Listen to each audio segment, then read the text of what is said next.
If you're looking for a tasty but really healthy meal to make at home for meal preps or just for a nice weeknight or even weekend dinner, then search no further. I'm showing you this delicious, juicy, flavorful lemon rosemary chicken breast with blistered cherry tomatoes and deliciously crisp lemon garlic green beans. This is a delicious, balanced, and really healthy meal that you can pair with any starch that you like or leave out the starch if you're watching your carbs for the season. And all of the recipes are in the description. Before we get started, make sure you hit that subscribe button and the notification bell so you can join me every week for my new recipes. We're gonna start with the chicken. So when I get chicken breast, I like to trim off the excess fat just because I do kind of count my calories and all that, so I just clean that up a little bit. We're gonna put this in our dish. I'm just making two today. I've got olive oil, salt, pepper, garlic, and onion powder evenly coated on both sides of the chicken breast.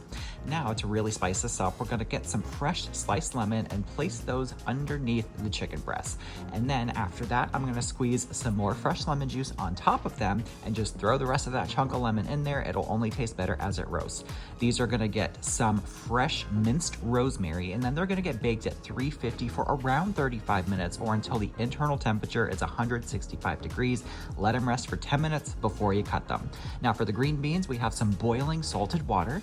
Gonna add my green beans into that and give them 2 minutes. This is called blanching. So we're gonna blanch for 2 minutes, and then we're gonna use a wire strainer and transfer these to a large skillet with a little bit of olive oil that I heated over medium heat.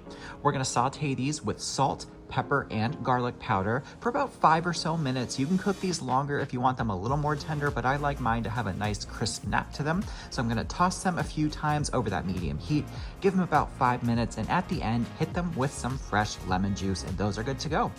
What is left is the blistered cherry tomatoes. So these are really easy. Skillet with some olive oil, medium heat. We're gonna add in our cherry tomatoes and hit them with some salt and pepper, optional red pepper flakes, which I really like with these. It kind of balances out the acidity. We're just gonna roll these around the pan to coat. Give them about 5 or so minutes. You don't want these to burst and release the juices. You just wanna see those brown char marks on the skins of the tomatoes. That's how you know they're done. So after that's it, we just plate everything together, and there you have a delicious meal. And you can see it's really not that bad to put together a gorgeous, delicious, colorful, and healthy meal for you to enjoy. This is really easy to scale up for however much you want. If you want it for the whole week or maybe just for one night, it's super easy to make and it does not take that much time. I love how this meal goes together because you've got that gorgeous, lemony, moist chicken breast with the acidity of the cherry tomatoes and that little heat from the red pepper and that lemony snap from those crisp green beans. It is a delicious combination of flavors here, and the colors are gorgeous. Once again, the recipes are in the description. Make sure you like, comment, subscribe, and I'll see you guys next time.